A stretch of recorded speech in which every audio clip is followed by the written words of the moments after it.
Hi everybody. Even though this is going to be titled Switching Layout Build Update 11, I'm going to start out talking about the speed matching problems I had in last week's video.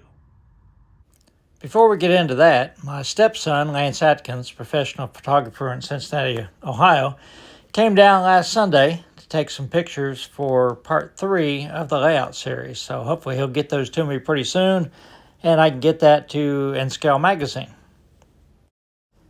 So this is the video that I showed you at the end of the last video, talking about how the engines did not run well together. Even though they were both brand new engines, both Atlas engines, had the same decoder in them. But Benjamin did one install. It was a DC locomotive, and the other one was straight from Atlas.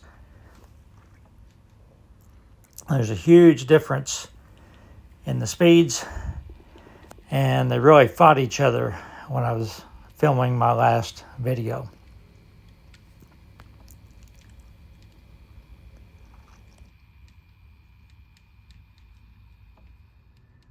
All right, a couple of people suggested changing the CVs.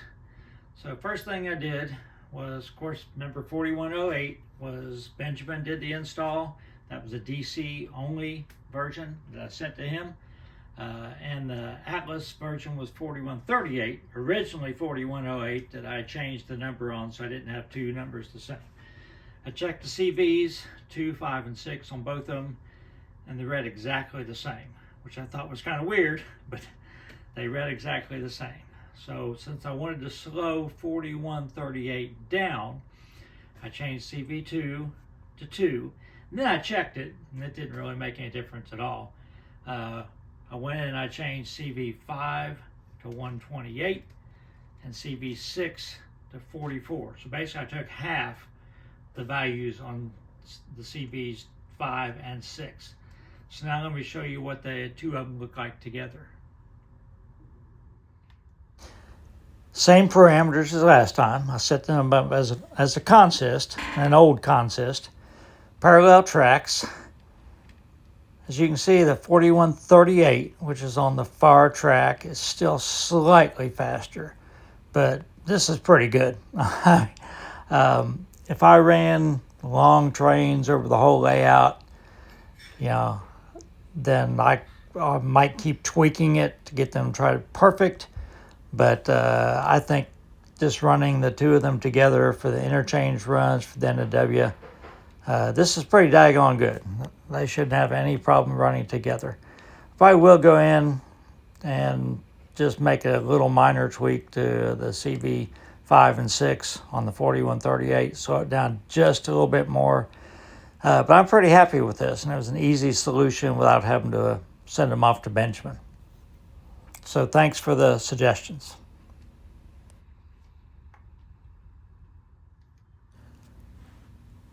So I did go back and make one more tweak, even though I really didn't think I needed to. I didn't touch CV2, but CV5, my original first tweak was half of the 255 down to 128. I ended up at 105 for CV5.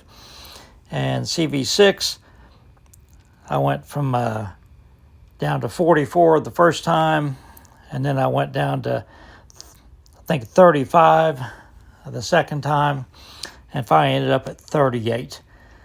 And apart from that little hesitation on the one on the far track at the very beginning, which is maybe just a little bit dirty track or something, I mean, they're almost dead on, and this was actually pretty easy. Imagine the speed matching difficulties when you have a Cotone in Atlas or something like that. But again, thanks for the suggestions. So let's talk about the steeple cab locomotive and why it has the old DTNI Herald on it.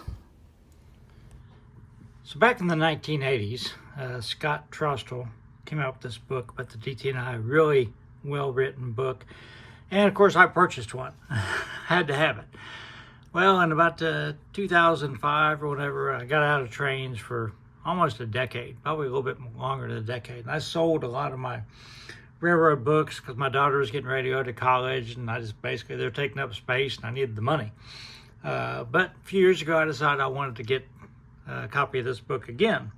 So I went on eBay and I bought one. It's obviously used, cover's ripped a little bit, but it's in pretty good shape, and actually paid less for it on eBay than I did originally, I believe. I want to show you a couple of the quirky things about it, though. The previous owner underlined page after page after page in red, and he did a fantastic job. Really neat. I assume this is him. Hopefully he's still alive, but man, he did a great job of underlining stuff. So as I mentioned before, DTNI for a short period of time owned the remnants of a interurban in Springfield, Ohio. And without going through the whole corporate history, basically they owned it 50-50 with the Erie Railroad, and the Erie bailed out. So the DTNI had sole ownership for a while until the main customer went out of business and they abandoned it. Now, by that time, it had already, they were running 44 tonners instead of the electric railroads, but I decided that I would say a group of independent businessmen bought it and kept it running. And as a nod to the DTNI heritage, that's why they chose the paint scheme that they did. So the DTNI Herald, that's the original DTNI Herald that they used on their steam locomotives and early diesels before they switched to the Compass Herald. So in a sense, this is like a heritage unit, like they're popular today. So traction orange, we've got the old DTNI Herald on it. Number 11, actually I told Benjamin to program it to number 10 because that's my daughter's birthday. But I chose 11 to decal it because the numbers were side by side and it was easier to decal. And the little tiny decal on the right side is, I think it says something like 600 volts, but you can't read it anyhow. But anyhow, this is the locomotive that I'm going to be running on my little interurban inspired switching layout. So I've got the layout in the garage on a table. I'm working on the road going into the bakery. So I'm using this spackling compound. I know a lot of people use it. I'm just not that wild about it because it's so soft. I mean, it just breaks. Like right here, where I was working, that point just broke off. And it's just, to me, it's just too soft. I'd rather work with plaster, but I'm trying it. So what I did was I completely put it on, sanded it, put it on, sanded it, put it on, sanded it. After it was all dry, I've got one of these 6-wheel passenger trucks that I found some pizza cutter wheels on, and I put them on there, and I just rolled it back and forth, cut the flanges there. And then I took my knife, and I really have been trimming it and everything so I've got this pretty good. Actually, I have to work over there next.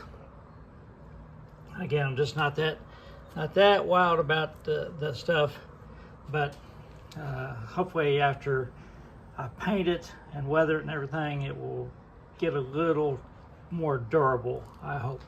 Remember, this is where the trucks are going to be parked here, so I had to have a room for the truck to pull out into so that track is going to be in pavement. So this is my first time I've ever had this much track in pavement other than just road crossings before. So we'll see how it's going to work out. I'm going to share one more thing with you and then we're done. So a couple of weeks ago, this young male unneutered cat showed up. We don't know if somebody dropped him off or he just moving through the area. Anyhow, so he acted like he was starving to death. So us and the neighbors sort of started feeding him. And you could pet him. He wasn't like a feral cat, but don't try to pick him up. I made that mistake. But he would pet you. He would actually rub against your leg a little bit. A good cat. So Humane Society is full. They're buried with cats. So basically I trapped him. Had a friend that takes care of feral cats. They got a voucher. We took him to the vet today. And got shots. Got him neutered.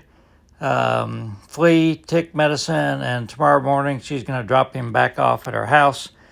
We're going to sort of adopt him as an outdoor cat, and he'll live in the garage in the wintertime when it's cold. So don't have a name for him yet, but I'll keep you posted. Everybody stay safe.